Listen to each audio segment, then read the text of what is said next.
राज्य महिला आयोगाच्या अध्यक्षा रुपाली चाकणकर यांनी बदलापूरला भेट दिली आहे। बदलापूरला भेट दिल्यानंतर उल्हासनगरमध्ये जाऊन हातावर मेहंदी काढल्याचा आरोप करण्यात येतोय।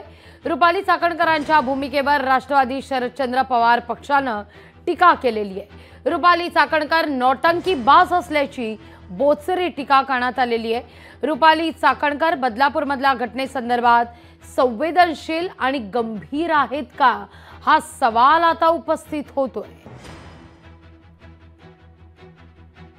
बदलापूर शहरामध्ये काय चालू आहे अख्ख्या देशाने बघितलं, जगाने बघितलंय।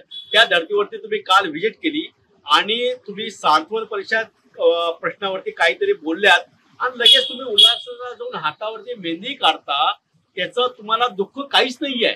म्हणजे हे काय चालू आहे, ही शुद्ध नौटंकी आहे।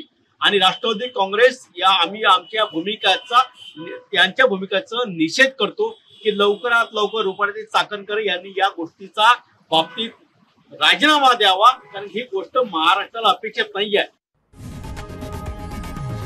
लोकशाही मराठी ऐका, पहा, जागरूक रहा।